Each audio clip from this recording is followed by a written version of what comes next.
MKR पर आप सभी का स्वागत है। मेरा नाम है मनदीप। इस वीडियो में करेंगे कक्षा 9वीं का विषय गणित से पाठ 1 जिसका नाम है संख्या पद्धति। संख्या पद्धति की ये परिचय वाली वीडियो होगी, यानी इस वीडियो में हम समझेंगे कि जो भी पाठ 1 में प्रश्नावलियां दी गई हैं उन प्रश्नावलियों को किस तरह से हमें हल करना है, कौन कौन से विषय हमें समझने पड़ेंगे, कौन कौन से फॉर्मूले हमें पता होने चाहिए प्रश्नावलियों के प्रश्नों को हल करने के लिए। इसके अलावा पार्ट 1 की जो भी प्रश्नावलियां हैं सबकी अलग अलग वीडियो बनाई गई है। उन सभी के लिंक प्रश्नावली 1.1 से 1.5 तक सभी के लिंक आपको नीचे डिस्क्रिप्शन बॉक्स में दिए गए हैं। सभी को देखना और अच्छी तरह से समझ लेना। इस वीडियो में शुरू कर लेते हैं परिचय संख्या पद्धति का अगले पेज से।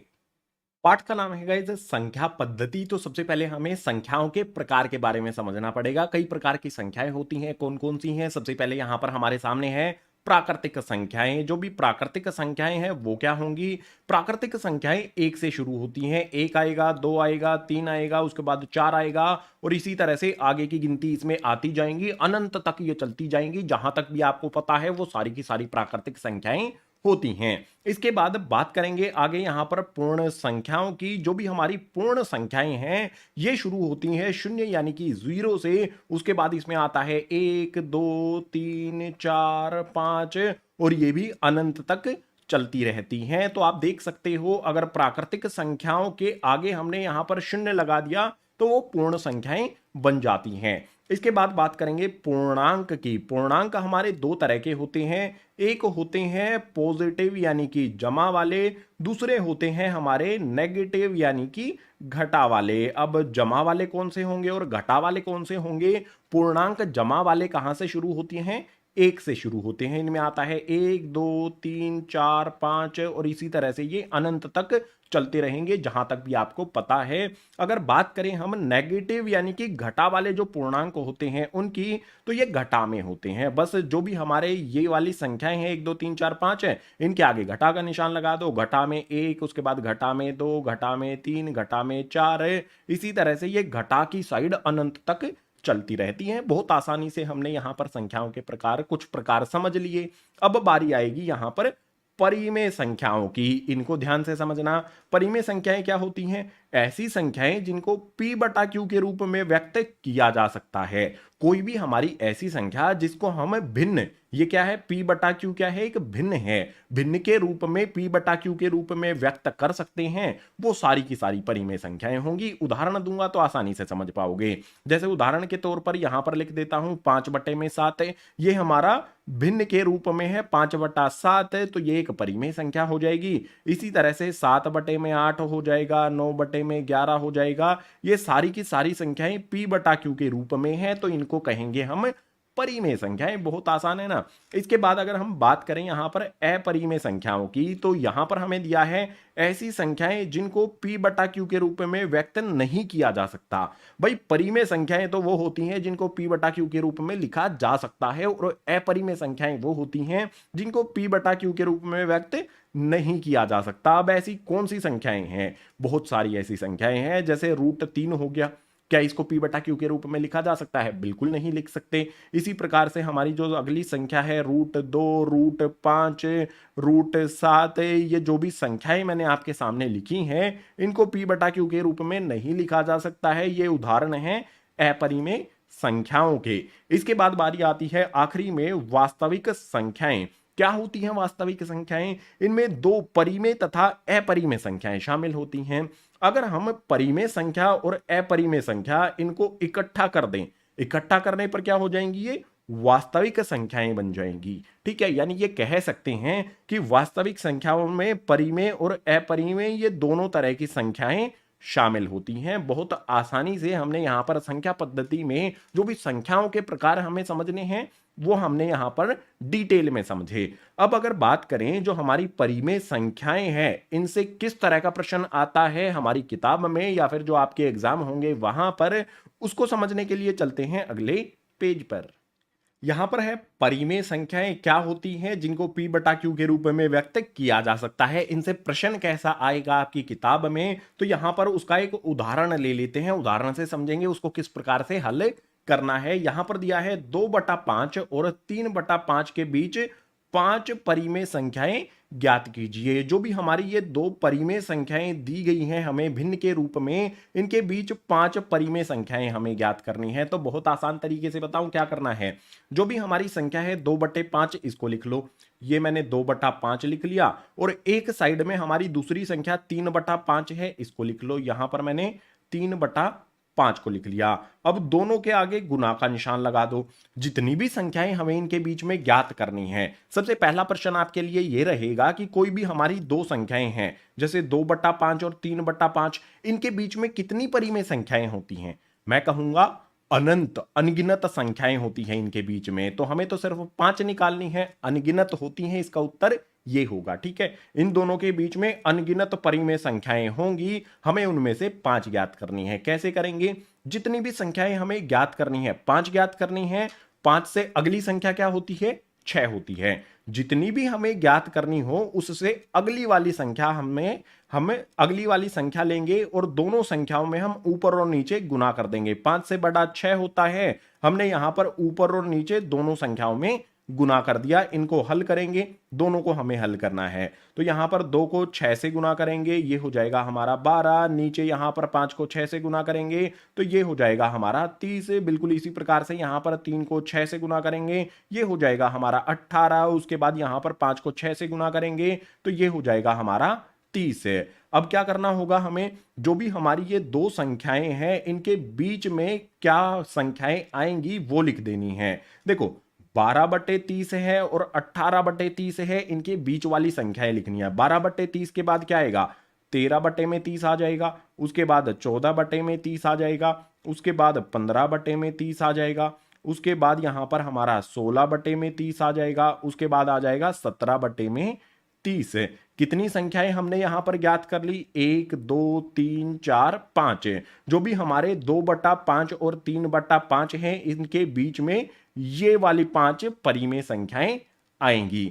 एक तो तरीका ये हो गया हल करने का। दूसरा तरीका क्या है, अगर हमें नीचे वाली संख्या बराबर ना दी गई हो, यहां पर हमारा 5 दिया गया था, यहां पर भी 5 दिया गया था, नीचे वाली संख्या बराबर है तो बहुत आसानी से हल किया जा सकता है। अगर नीचे वाली संख्या बराबर नहीं है तो कैसे हल करें, उसके लिए हमने दूसरा उदाहरण यहां पर लिया है। इसमें हमारा 2/5 है, 3/4 है। नीचे वाली संख्याओं को देखोगे तो ये बराबर नहीं है। तो सबसे पहले हमारी जो भी संख्याएं हैं ना, 2/5 है इसको लिख लो और एक साइड में 3/4 जो है इसको लिख लो। गुना का निशान लगा लो दोनों के आगे।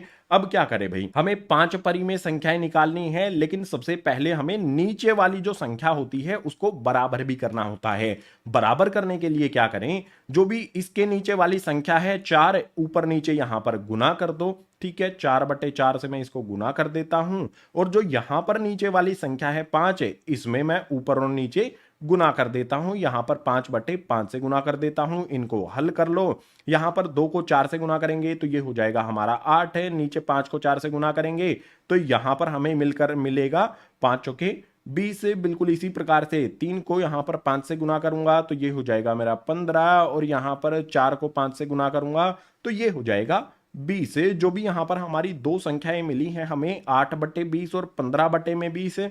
8/20 के बाद क्या आएगा, 9/20 आएगा। उसके बाद आ जाएगा हमारा 10/20। उसके बाद आ जाएगा हमारा यहां पर 11/20। उसके बाद आ जाएगा 12/20। उसके बाद आ जाएगा हमारा 13/20। ठीक है, उसके बाद आ जाएगा हमारा 14/20। जो भी हमारी ये 2 संख्याएं हैं 8/20 और हमारी 15/20, इन दोनों के बीच में ये संख्याएं मिलती हैं। हमें कितनी लिखनी थी, 5, लेकिन आप देखोगे तो हमने यहां पर 6 लिख दी हैं। इनमें से कोई भी 5 संख्याएं आपने लिख देनी है, वही उत्तर हो जाएगा। कोई भी 2 संख्या अगर हमें दी गई हैं उनके बीच में कितनी भी परिमेय संख्याएं ज्ञात की जा सकती हैं, उदाहरण मैंने आपको दे दिया है। अब इससे जो अगला विषय है उसको समझने के लिए चलते हैं अगले पेज पर। अगला विषय अपरिमेय संख्याओं से संबंधित है। तो यहां पर है अपरिमेय संख्या को संख्या रेखा पर निरूपित करना। जो भी हमारी अपरिमेय संख्या होती है, कोई भी अपरिमेय संख्या अगर हमें दी गई हो उसको संख्या रेखा पर किस तरह से दर्शाना है। जैसे उदाहरण के तौर पर √2, ये हमारी क्या है, एक अपरिमेय संख्या है। अगर इसको हमें संख्या रेखा पर निरूपित करना है, कैसे किया जाएगा, इसके लिए हमें कंस्ट्रक्शन करनी होगी, रचना करनी होगी। उस रचना को करने के लिए चलते हैं अगले पेज पर। ये खूबसूरत सी पेंटिंग मैंने देखी, अभी ये कंप्लीट नहीं हुई है, इसको हमें साइड में रखना पड़ेगा। तो पेंटिंग को एक साइड में रखते हैं और अपने पेज को लेके आते हैं। पेज के साथ साथ हमें ज़रूरत होगी कंपास पेंसिल की, इसके साथ हमें डी स्केल की ज़रूरत होगी और लाइंस ड्रॉ करने के लिए हमें स्केल की ज़रूरत होगी। सो इन सारी चीज़ों का यूज़ करके मैं आपको दिखाऊंगा रूट 2 को नंबर लाइन पर कैसे शो करते हैं। थोड़ा सा जूम करते हैं। सबसे पहले तीनों चीजों को साइड में हटा के सबसे पहले लेकर आते हैं यहां पर एक स्केल। स्केल पर मैं इंच वाली साइड यूज करूंगा, आप सेंटीमीटर वाली साइड भी यूज कर सकते हैं। हमें स्केल से एक लाइन इस तरह से ड्रॉ कर लेनी है। इस लाइन पे हमें मार्किंग भी कर देनी है। मार्किंग किस तरह से करनी है, हर एक इंच को हम यूनिट कंसीडर करेंगे। तो हमें यहां पर स्केल रखना है, ठीक है, मैंने स्केल रखा। यहां पर हमने एक सेंटर में मार्क कर दिया, उसके बाद हर एक इंच पर हमें इस तरह से मार्किंग कर देनी है, फर्स्ट पॉइंट के राइट साइड भी और लेफ्ट साइड भी। तो यहां पर भी मैं मार्किंग कर रहा हूं। जो हमारा ये एक पॉइंट है इसको हम 0 कंसीडर करेंगे, उसके बाद यहां पर हमारा 1 आ जाएगा, 2 आ जाएगा, 3 आ जाएगा एंड आगे फर्दर लाइन हमारी आगे बढ़ी है तो उसको 4 कहेंगे। इस तरफ हमारा -1 आ जाएगा, -2 आ जाएगा, -3 आ जाएगा। ये क्या है, हमारी एक नंबर लाइन है। इस नंबर लाइन के 0 वाले पॉइंट से जो नेक्स्ट वाला पॉइंट हमारा यहां पर 1 है, इस पर हम अपना डी वाला स्केल रखेंगे, ठीक है। इसको अलाइन करेंगे लाइन के साथ और एंगल बना देंगे 90 डिग्री का, ठीक है। ये हमने यहां पर 90 डिग्री वाले पॉइंट का एंगल बनाया, पॉइंट लगाया। अभी एंगल बनाने के लिए क्या करेंगे, स्केल का यूज करेंगे। और ध्यान रखने वाली बात यहां पर आपके लिए बताता हूं, हमें जो लाइन यहां पर ड्रॉ करनी है वो हमारी सिर्फ 1 इंच ही होगी, ठीक है। तो देखो ये पॉइंट है, हमने पॉइंट से मिला लिया है और 1 इंच की लाइन यहां पर हमने इस तरह से ड्रॉ कर दी है। हमने बनाया यहां पर क्या, 90 डिग्री का एंगल। तो उसको इस तरह से शो किया जाता है बॉक्स सा बना करके। अब इसके बाद जो भी हमारा यहां पर 0 वाला पॉइंट है और इस लाइन जो भी हमने यहां पर वर्टिकली लाइन ड्रॉ की है, इसका ऊपर वाला पॉइंट है, इसको नाम दे देते हैं, ये हमारा बी पॉइंट होगा। हमें ओ पॉइंट और बी पॉइंट को एक स्ट्रेट लाइन में ज्वाइन करना है। तो इस तरह से हमें यहां पर रखना होगा स्केल, अलाइन करना है दोनों पॉइंट्स को और सीधी लाइन में इस तरह से ज्वाइन कर देना है। जो भी हमारा ये वाला ओ, इसे हम ओ कहेंगे, ये हमारा बी होगा, ये हमारा ए पॉइंट होगा, ठीक है। ये वाला हमारा ए पॉइंट हो गया। तो यहां पर जो भी मेरी लाइन ओ बी है वो क्या हो जाएगी, यहां पर √2 हो जाएगी। आप ये कहोगे कि हमारी ओ बी लाइन है, ये तो हमारी नंबर लाइन पर है ही नहीं, इसको नंबर लाइन, ये तो नंबर लाइन से अलग है ना, इसको नंबर लाइन पर किस तरह से लेकर आए। तो हमें जरूरत होगी गाइस कंपास की। कंपास यहां पर हमारे पास है, इसको हमें ओपन कर लेना है, लेकिन ओ पॉइंट पर हम इसकी टिप रखेंगे, बी पॉइंट तक इसको हम ओपन कर लेंगे। उसके बाद इस तरह से एक रेडियस हम ड्रॉ कर देंगे। ये हमारा पॉइंट हो जाएगा। जहां पर भी ये आर की यहां पर आई है, ये हमारा सी पॉइंट हो जाएगा। अब मैं कहूंगा कि ओ बी इक्वल होगा हमारा ओ सी के, दोनों एक दूसरे के इक्वल होंगे, क्योंकि जितना रेडियस यहां पर है उतना ही रेडियस ओ सी का है। ओ बी हमारा √2 है, तो ओ से सी तक ये भी हमारा √2 हो जाएगा। तो बिल्कुल सिंपल वे में हम ये कह सकते हैं कि ओ सी जो कि हमारी नंबर लाइन पर है, ये हो जाएगा हमारा √2। इस तरह की कंस्ट्रक्शन करनी आपको आनी चाहिए, एग्जाम में क्वेश्चन आने के पूरे पूरे चांस बनते हैं। अब एक क्वेश्चन आपके माइंड में जरूर रहेगा कि ओ बी हमारा √2 कैसे हुआ। तो इसकी कैलकुलेशन के लिए मूव करते हैं वापस अपने ग्रीन बोर्ड पर।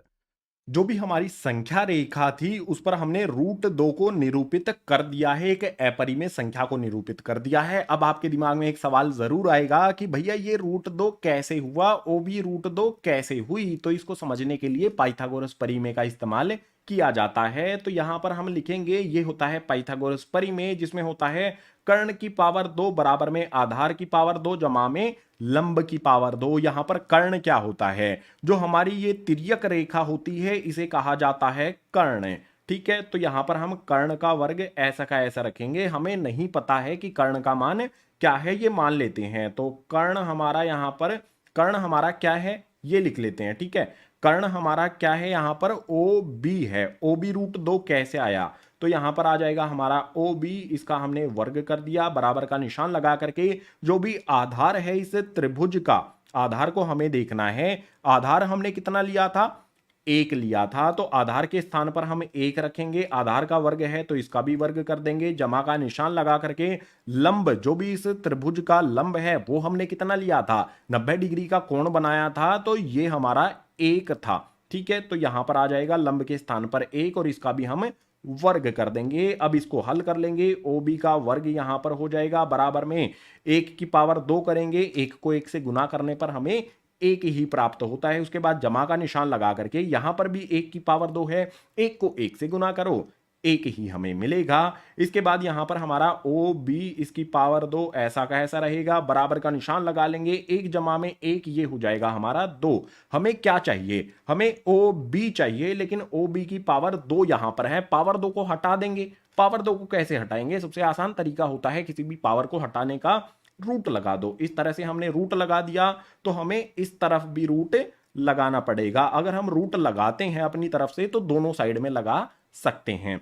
अब यहां पर क्या होगा, देखो जो भी हमारा रूट है, जो भी हमने यहां पर रूट बनाया है, ये पावर 2 से कट जाता है, तो 2 से यहां पर पावर 2 से रूट कट जाएगा, यहां पर मिल जाएगा हमें OB बराबर में √2, ऐसा का ऐसा रहेगा। देख सकते हो OB बराबर में √2 आ गया है। कैसे आया √2 ये भी मैंने समझा दिया है। तो कोई भी हमारी अपरिमेय संख्या दी गई हो, उसमें पाइथागोरस परिमेय का इस्तेमाल करके संख्या रेखा पर दर्शाया जा सकता है, ये मैंने आपको समझाया।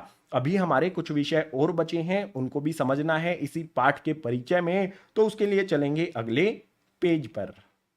पाठ में अगला विषय आ जाता है दशमलव प्रसार। दशमलव प्रसार को हम समझने के लिए कुछ उदाहरण लेंगे। 3 प्रकार का होता है दशमलव प्रसार, तो 3 ही उदाहरण यहां पर लिखे गए हैं। सबसे पहले हमारा है 7/8, ये P/Q के रूप में हमें दिया गया है, यानी कि ये एक परिमेय संख्या है। अगर इसका दशमलव प्रसार हमें लिखना है तो वो कैसे किया जाएगा, देखो बहुत आसान है। जो भी हमारी ऊपर वाली संख्या होती है उसे अंदर रखते हैं, नीचे वाली संख्या से हम भाग करते हैं, तो ये क्या हो जाएगा, 8 को यहां पर हमें 7 को 8 से भाग करना है, तो सबसे पहले यहां पर हम 0 लगा लेंगे, उसके बाद 0 लगा लेंगे और एक 0 उसके बदले यहां पर लग जाएगी। जो भी हमने ये बिंदु लगाया है उसके बदले हमने 0 लगा ली है। भाग करना आपको आता होगा, भाग करना मैं नहीं सिखाने वाला हूं।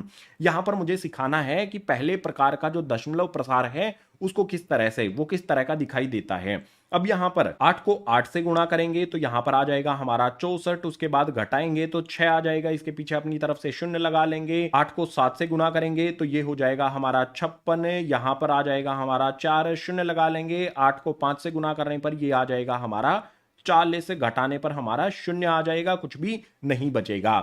ऐसी भाग जो कंप्लीट हो जाए, जो पूर्ण हो जाए और शेषफल में हमें 0 प्राप्त हो, तो उसको कहा जाता है, उस दशमलव, उसका जो भी दशमलव प्रसार होगा ना, इसको क्या कहा जाएगा, शांत कहा जाएगा। ये किस प्रकार का दशमलव प्रसार है, पहले वाला प्रकार है, ये शांत दशमलव प्रसार है। ठीक है, इसको साफ साफ लिख देता हूं मिटो के। जो भी यहां पर हमारा दशमलव प्रसार है वो कैसा हो गया, शांत हो गया। इस प्रकार के दशमलव प्रसार को शांत कहेंगे। कई बार मैंने बोल दिया है, आई होप आपको समझ में आ गया होगा। ठीक है, अब आगे आ जाते हैं। यहां पर 10/3 हमें दिया गया है, यहां पर भाग करने के लिए 10 को अंदर रखेंगे। ठीक है, उसके बाद 3 से हम भाग करेंगे तो 3 के पहाड़े में 3 पर 9 आ जाता है, यहां पर 1 बचेगा। उसके बाद बिंदु लगा के यहां पे 0 लगा लेंगे, 3 से करेंगे फिर से 9 आएगा, यहां पर फिर से 1 बचेगा, फिर से यहां पर 0 लगा के 3 से करेंगे तो फिर से 9 आएगा। आप यहां पर एक चीज देख सकते हो, शेषफल में हमें 1 मिला, 1 मिला, फिर से हमें 1 मिला। बार बार हमारी वही संख्याएं आ रही हैं जो हमारे बिंदु से पहले हैं और बिंदु के बाद वाली, मतलब बार बार हमारी यहां पर संख्याएं रिपीट हो रही हैं, उनकी आवर्ती हो रही है। तो इस प्रकार का जो दशमलव प्रसार है उसे क्या कहा जाएगा, ये कैसे फाइंड करेंगे, तो यहां पर अगर हमें शेषफल में वही संख्या बार बार मिलती रहे तो ऐसे दशमलव प्रसार को कहा जाता है अनवसानी आवर्ती। लिख देता हूं, अनवसानी आवर्ती। इस प्रकार का दशमलव प्रसार को कहा जाएगा अनवसानी आवर्ती। अब तीसरे प्रकार के लिए आ जाते हैं, उसके लिए एक रेखा यहां पर लगा लेते हैं। मेरे पास है यहां पर √2। √2 के रूट से बाहर कैसे निकाला जाता है, इस तरह से हम लिखेंगे। जो भी हमारी रूट के अंदर संख्या है उसको यहां पर लिखा जाएगा, उसके बाद यहां पर इसको 1 से करेंगे। ठीक है, आपने ये कक्षा 8 में सीखा होगा, 1 से 1 करेंगे तो 1 एकम 1 आएगा, यहाँ पर जमा का 1 होता है, यहाँ पर भी हमारा 1 आ जाएगा। ठीक है, जो भी हमारा ये दशमलव प्रसार है ये क्या होगा मेनली हमें समझना है। आप इसको इस तरह से हल करेंगे, जो दो दशमलव प्रसार है वो आपको मिलेगा 1.4142 और इसी तरह से आगे ये चलता रहेगा। इसमें कुछ भी रिपीट नहीं होगा, कुछ भी यहाँ पर किसी भी संख्या की आवृत्ति नहीं होगी, अलग ही अलग संख्याएं यहाँ पर देखने को मिलेंगी। ठीक है, तो ऐसा दशमलव प्रसार जिसमें कुछ भी, जो कभी भी, जिसका शेषफल कभी भी शून्य ना आए और जिसमें कुछ भी रिपीट ना हो, जैसे यहां पर बार बार 3 3 3 3 रिपीट हो रहा था, इसमें वो कुछ भी नहीं होगा, तो ऐसे को कहा जाता है अनवसानी अनावर्ती। लिख देता हूं यहां पर अनवसानी अनावर्ती, इस प्रकार का जो दशमलव प्रसार होगा उसको कहा जाएगा। इसमें ना तो कुछ भी हमारा रिपीट होगा और ना ही इसका कहीं पर अंत होगा। जो भी हमारी ये भाग है ये चलती जाएगी, इसका कहीं पर भी अंत नहीं मिलेगा। तो हमने 3 प्रकार के दशमलव प्रसार समझे हैं। अगर शेषफल हमें शून्य मिल जाए तो शांत होगा, अगर संख्याएं हमारी यहां पर रिपीट होती रहें, बार बार आवृत्ति उनकी होती रहे तो अनवसानी आवर्ती कहेंगे। और ऐसा दशमलव प्रसार जो ना ही कभी खत्म हो और ना ही उसमें संख्याएं रिपीट हो तो उसको कहा जाएगा अनवसानी अनावर्ती। तीनों दशमलव प्रसार के उदाहरण सहित मैंने आपको समझा दिए हैं। अभी बहुत सारे विषय और बचे हैं, उनको समझेंगे। अगले पेज पर चलते हैं उनके लिए। यहां पर हमें समझना है 0.3, जिसको हम इस प्रकार से भी लिख सकते हैं 0.333 को P बटा Q के रूप में व्यक्त कीजिए। हम कोई भी परिमेय संख्या होती है उसका दशमलव प्रसार लिखते हैं। पीछे वाले पेज पर हमने क्या किया था, जो हमारा 10/3 था उसका दशमलव प्रसार क्या लिखा था, 3.3333, इस तरह से ये दशमलव प्रसार आया था। हमने यहां पर जो भी परिमेय संख्या थी उसका दशमलव प्रसार लिख दिया। अगर हमें दशमलव प्रसार से परिमेय संख्या P बटा Q के रूप में लिखनी हो तो कैसे किया जाएगा, यही समझने वाले हैं इस समस्या से। एक बात यहां से आप समझो, जो भी हमारी संख्या होती है, देखो यहां पर संख्या हमारी जो भी बिंदु लगा है उसके बाद बार बार 3 3 3 3 आ रहा है, तो हम उसको इस प्रकार से भी लिख सकते हैं 0.3। और जो भी हमारी संख्या रिपीट होती है, बार बार उसकी आवृत्ति होती है, तो उसके ऊपर इस तरह से एक डंडा सा लगा दिया जाता है, इसको बार कहा जाता है। इसका अर्थ यही होता है, अगर किसी भी संख्या के ऊपर बार लगा है तो इसका मतलब यह है कि वह संख्या बार बार आ रही है, रिपीट हो रही है। अगर हमें 0.3333 इस संख्या को P बटा Q के रूप में लिखना है तो सबसे पहले हमें क्या करना होगा, मान लेंगे कि माना x बराबर में हमारी संख्या है 0. यहां पर शून्य आएगा, हमारा जो भी संख्या दी गई है हमें वो मान लेना है 0.333, ये हमारी x के बराबर है।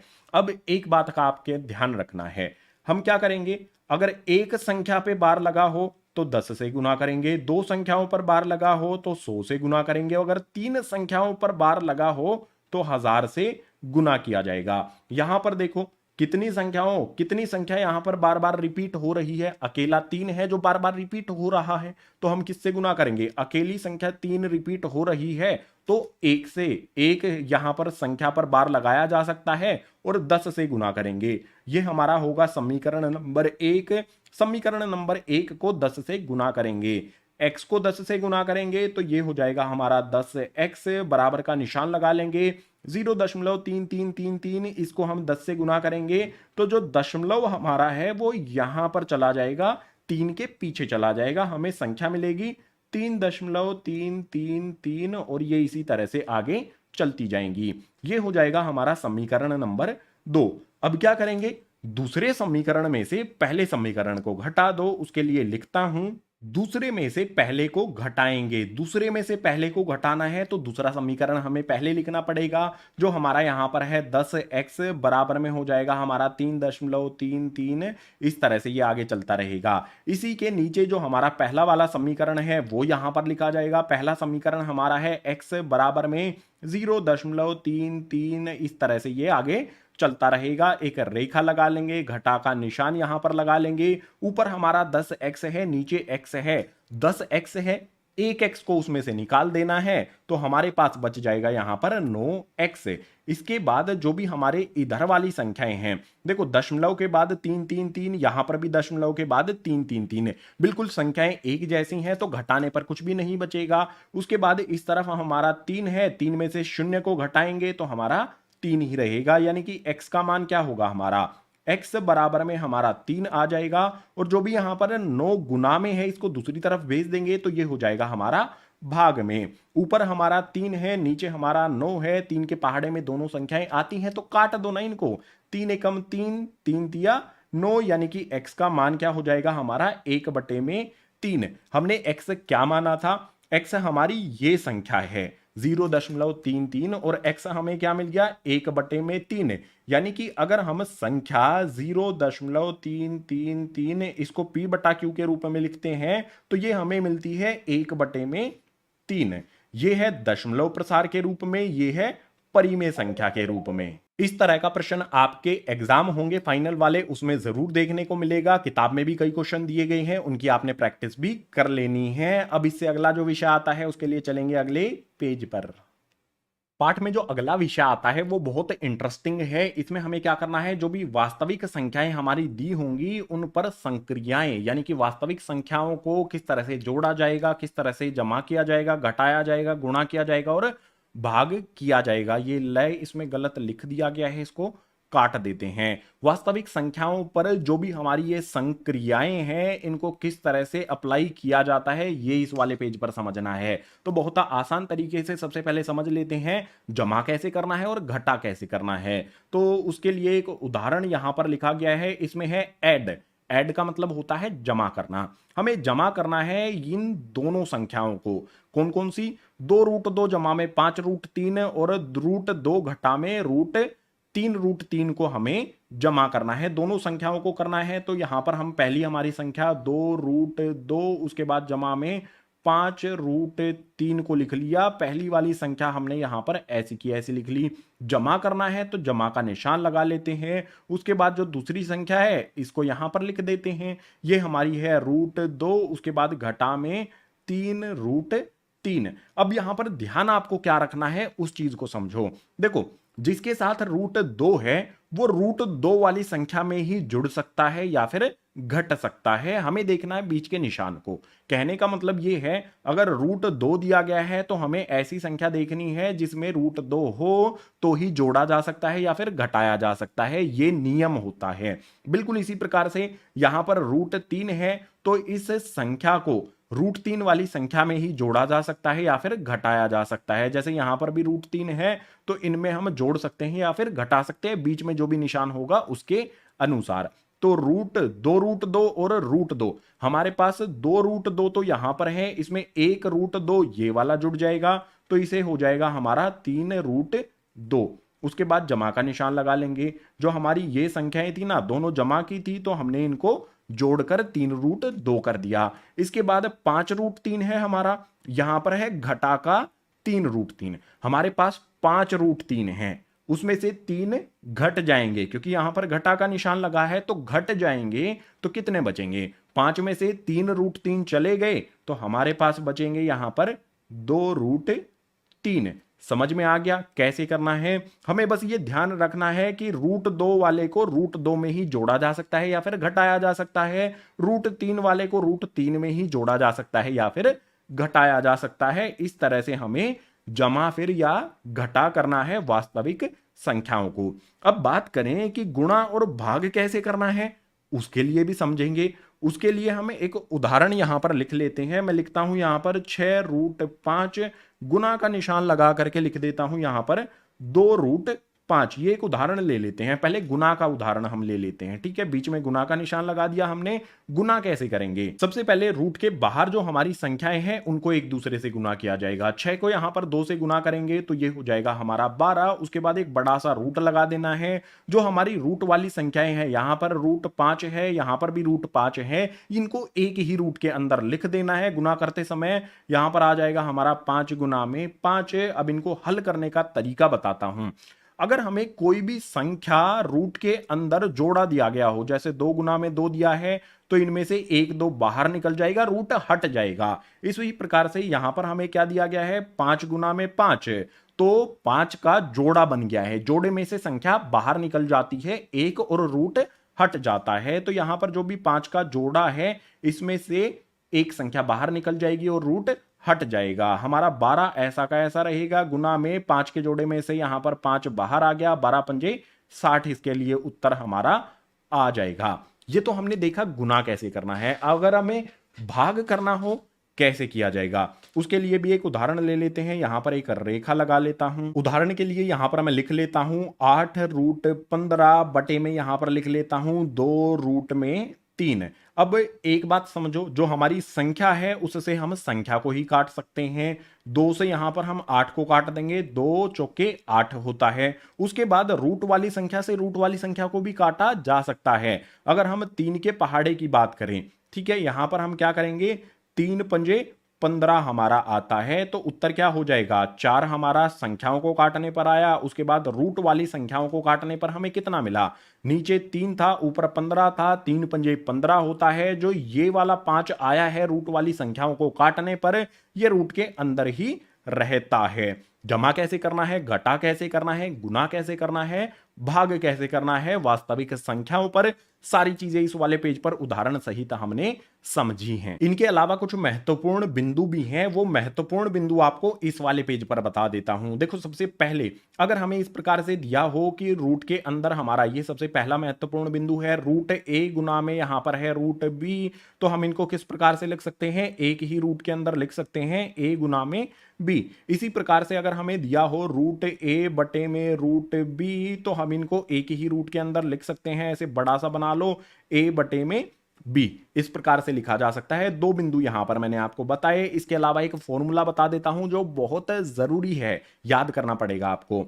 फॉर्मूला क्या होगा हमारा, ए जमा में बी, इसका यहां पर होल स्क्वायर किया गया है, वर्ग किया गया है, तो ये बराबर होता है ए की पावर 2 जमा में बी की पावर 2, उसके बाद जमा में 2 ए बी। 8वीं कक्षा में भी आपने ये फॉर्मूला पढ़ा होगा, 9वीं कक्षा में भी आपको समझना है। इसके अलावा एक फॉर्मूला और होता है, अगर मुझे ब्रैकेट के अंदर ए घटा में बी दिया हो और इसी के साथ में दूसरा ब्रैकेट है जिसके अंदर मुझे यहां पर a जमा बी दिया गया हो, इसका फॉर्मूला होता है a की पावर 2 घटा में b की पावर 2।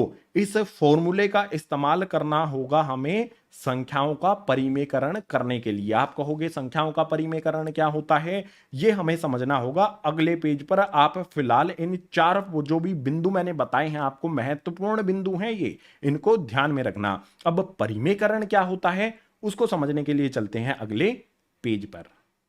पाठ में अब बारी आ जाती है परिमेयकरण की। परिमेयकरण कब किया जाता है, अगर हमें कोई भिन्न इस प्रकार से दिया हो, नीचे की तरफ हमें संख्या रूट में दी गई हो, तो उसका हमें परिमेयकरण करना होता है। कैसे करना होता है ये समझना है। 2 उदाहरण यहां पर रखे जाएंगे। कभी भी हमारी संख्या अगर नीचे वाली रूट के अंदर दी गई हो तो नीचे रूट के अंदर संख्या कभी भी नहीं लिखी जाती, इसीलिए परिमेयकरण करके जो भी रूट है नीचे वाली संख्या पर वो हटाया जाता है। अब यहां पर मेरे संख्या क्या दी गई है, 2 बटे में रूट 3। मुझे इसका परिमेयकरण करने के लिए क्या करना होगा, गुना का निशान लगाना होगा, और जो भी मेरी नीचे वाली संख्या है इसी संख्या से मैं ऊपर और नीचे गुना कर दूंगा। नीचे वाली संख्या रूट 3 है तो रूट 3 से नीचे भी और ऊपर भी मैंने गुना कर दिया। अब इसको हल कर लेना है। 2 को यहां पर रूट 3 से गुना करूंगा तो ये हो जाएगा मेरा 2 रूट 3। इसके बाद नीचे वाली संख्याएं जो हैं इनको गुना करूंगा मैं, तो एक ही रूट के अंदर मैं इनको लिख सकता हूं, 3 गुना में 3, आसान है ना। तो ऊपर हमारा 2 रूट 3 ऐसा का ऐसा रहेगा। नीचे क्या होगा, अगर जोड़ा बन गया है तो एक संख्या उसमें से बाहर निकल के आ जाती है और रूट हट जाता है। 3 का जोड़ा बना है तो 3 बाहर निकल कर आ जाएगा और रूट भी इस पे से हट जाएगा। जो भी हमारा 2 बटा रूट 3 है उसका परिमेयकरण करने पर हमें ये संख्या प्राप्त हो गई, यानी कि ये हो जाएगा हमारा उत्तर। अगर हमें इस तरह की संख्या का परिमेयकरण करना है तो उसके लिए, अगर हमें संख्या कुछ अकेली संख्या रूट के अंदर दी गई है, लेकिन अकेली संख्या रूट के अंदर ना दी गई हो, कुछ इस प्रकार से दी गई हो जो भी रूट के अंदर हमारी संख्या है उसमें कुछ जुड़ जाए या फिर घटा हो, तो कैसे करना है। तो देखो इसको हल करने के लिए भी हमें गुना का निशान लगाना है और जो हमारी नीचे वाली संख्या होगी उसी को ऊपर भी और नीचे भी गुना कर देना है। जैसे हमने यहां किया था बिल्कुल वही करना है, लेकिन एक छोटा सा बदलाव होगा। उस छोटे से बदलाव को ध्यान से समझना। यहां पर मेरा 2 जमा में √3 है, तो मैं करता हूं 2 √3 लिख लेता हूं। यहां पर नीचे भी यहां पर 2 √3 लिख लेता हूं।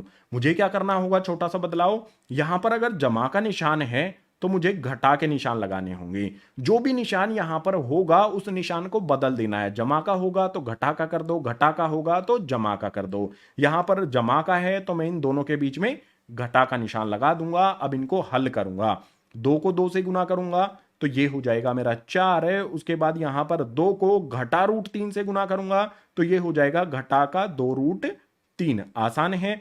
नीचे आ जाते हैं। नीचे आपको यहां पर देखना है, पीछे वाले पेज पर जो मैंने आपको फॉर्मूला बताया था उस रूप में आपको हमेशा ये मिलेगा।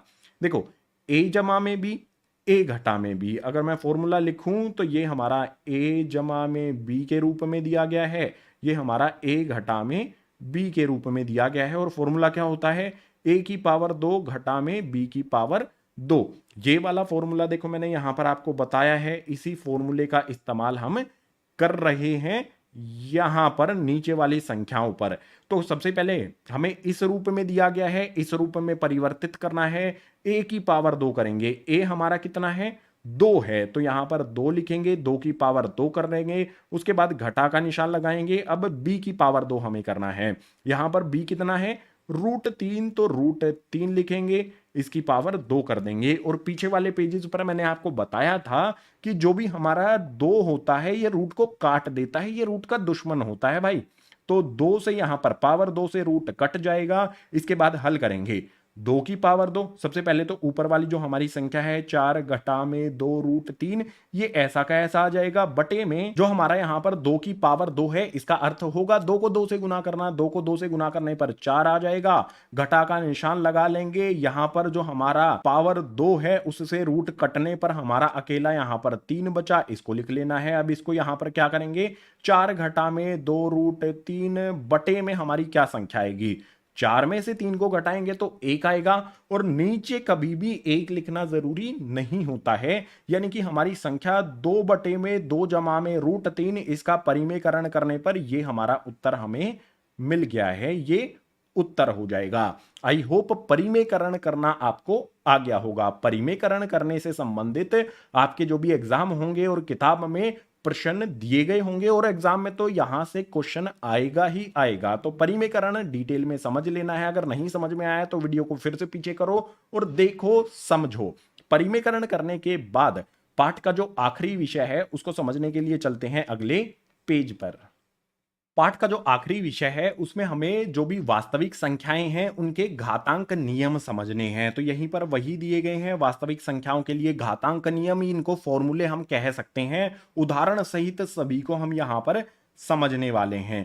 सबसे पहले यहां पर क्या दिया गया है, अगर हमें a की पावर m दी गई है गुना में a की पावर n दी गई है, संख्याएं हमारी बराबर हैं लेकिन पावर अलग अलग है और बीच में जो ये बिंदु लगा है इसका अर्थ होता है गुना। संख्याएं गुना में हो और पावर अलग अलग हो तो उनमें क्या होगा, जो भी संख्याएं हैं वो कॉमन आ जाएगी, उभयनिष्ठ आ जाएगी और जो भी पावर है वो जुड़ जाती है। अगर गुना होगा तो पावर जुड़ जाएगी। संख्याओं के बीच अगर गुना का निशान है तो पावर जुड़ जाती है। उदाहरण इसका दे देता हूं, जैसे यहां पर मैं लिख लेता हूं 3 की पावर 2, उसके बाद यहां पर बिंदु लगा दिया मैंने, ये गुना का निशान मान लो, ठीक है। गुना का निशान लगा सकते हो इसकी जगह पर या फिर बिंदु हमने लगा दिया। उसके बाद यहां पर 3 की पावर 1 मैंने लगा दिया।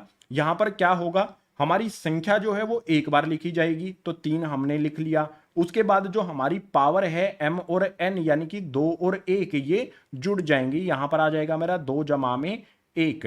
3 की पावर कितनी हो जाएगी, 2 जमा में 1 3 हो जाएगी। 3 की पावर 3 कितनी होती है, 3 गुना में 3 गुना में 3, यानी कि 3 गुना में 3 होता है 9। 9 को 3 से गुना करेंगे तो ये हो जाएगा 27। इस तरह से इसको समझ लेना है, ठीक है। ये काइंड ऑफ फॉर्मूला है, आपको याद होना चाहिए। इसके बाद अगर हमें यहां पर दिया हो एक कोई संख्या हमारी a है, उसकी पावर m है, उसके बाद ब्रैकेट लगाया गया है और बाहर ब्रैकेट की पावर n दी गई है, तो क्या होगा, जो भी हमारी पावर है ना इस कंडीशन में गुना हो जाएगी, संख्या तो एज इट इज रहेगी, m और n हमारी संख्या गुना हो जाएंगी। जैसे यहां पर मैं 2 की पावर 2 लिख लेता हूं, उसके बाद ब्रैकेट लगा के इस पे फिर से पावर यहां पर 3 कर देता हूं, ठीक है, 2 की बजाय मैंने 3 कर दिया। अब तो क्या होगा, संख्या हमारी ऐसी की ऐसी रहेगी, जो पावर है 2 और 3 ये एक दूसरे के साथ गुना हो जाएंगी, 2 की पावर 2 तिया 6 हो जाएगी। अब यहां पर 2 की पावर 6 क्या होता है, 2 गुना में 2 गुना में 2 गुना में 2 गुना में 2 गुना में 2, इस तरह से हमारी ये संख्या आएगी। अब इनको गुना करके मुझे बताओ यहां पर क्या आएगा, कमेंट करना, ठीक है। आगे आ जाते हैं, आगे यहां पर क्या दिया गया है, a की पावर m बटे में a की पावर n। हमारी संख्या तो यहां पर बराबर है, लेकिन पावर जो है ना वो m और n है, अलग अलग दी गई हैं, संख्याएं हमारी बटे में हैं। कुछ इस तरह से मान लो 2 की पावर यहां पर हमें 4 दी गई है, बटे में यहां पर 2 की पावर हमें 2 दी गई है। इस तरह से हमें ये दिया गया है, ठीक है, दोनों संख्याएं हमारी बराबर हैं लेकिन पावर अलग अलग हैं। अब ये किस तरह से हैं, भाग में हैं। भाग में जो पावर होगी वो क्या होगा, घट जाती है, यानी कि माइनस हो जाती है। हमारी संख्या ऐसी की ऐसी रहेगी, संख्या हमारी 2 है, ऐसी की ऐसी आ जाएगी। उसके बाद जो हमारी ऊपर वाली पावर है उसमें से नीचे वाली पावर को यहां पर घटा दिया जाता है, m घटा में n हो जाता है, यानी कि ऊपर वाली पावर हमारी 4 है, नीचे वाली पावर 2 है, 4 में से 2 को घटा देंगे तो 2 की पावर कितनी हो जाएगी, 2 हो जाएगी। 2 की पावर 2 यानी कि 2 गुना में 2, ये होता है 4। इसके बाद आखिर में आ जाते हैं, यहां पर इसमें क्या किया गया है, हमारी संख्याएं अलग अलग हैं लेकिन पावर हमारी सेम है। देखो a और b हमारी संख्याएं हैं, इसका उदाहरण लिखकर चलते हैं। 2 है, ठीक है, उस पे पावर हमारी 2 लगी हुई है, उसके बाद संख्या हमारी कोई अलग है, गुना का निशान लगा लेते हैं। 3 है, इस पे भी पावर हमारी 2 है। अब की बार पावर हमारी इक्वल है, बराबर है, तो इसको किस तरह से हल करना है, हम क्या करेंगे, जो भी हमारे यहां पर संख्याएं हैं वो एक दूसरे के साथ गुना हो जाएंगी, यानी कि 2 गुना में 3 हो जाएगा। जब हम इसको हल करेंगे ब्रैकेट के अंदर आ जाएगा 2 गुना में 3, और जो भी पावर है वो कॉमन आ जाएगी, उभयनिष्ठ आ जाएगी। पावर बराबर है तो वो उभयनिष्ठ आ जाती है। अब यहां पर 2 को 3 से गुना करेंगे तो ये 6 हो जाएगा, इसके बाहर जो पावर लगी हुई है वो इस 6 पर भी लग जाएगी, तो 6 की पावर 2, 6 की पावर 2 का मतलब होता है 6 गुना में 6, जो हो जाएगा हमारा यहां पर 36। जो भी यहां पर वास्तविक संख्याओं पर हमने घातांक के नियम, ये 4 नियम हैं, इनसे संबंधित आपके एग्जाम में क्वेश्चन आएगा ही। ये पाठ का आखिरी विषय हमने इस पेज पर समझ लिया उदाहरण सहित। इसी आखिरी विषय के साथ पाठ 1 संख्या पद्धति का जो भी परिचय है वो हो जाता है कंप्लीट। उम्मीद करूंगा सारे के सारे विषय जो भी उदाहरण सहित मैंने आपको बताए हैं समझ आए होंगे। अगर समझ आए हैं तो वीडियो को लाइक कर देना। इसके अलावा इस वीडियो को अपने सहपाठी जो आपकी कक्षा में पढ़ते हैं उनके साथ शेयर जरूर करना, और जो भी नए विद्यार्थी चैनल पर आए हैं चैनल को सब्सक्राइब कर लेना। कक्षा 9वीं की हिंदी माध्यम में गणित और विज्ञान की वीडियोज इसी तरह से चैनल पर आती रहेंगी। इस वीडियो में इतना ही, मैं मिलूंगा आपसे इसी तरह की अगली वीडियो में।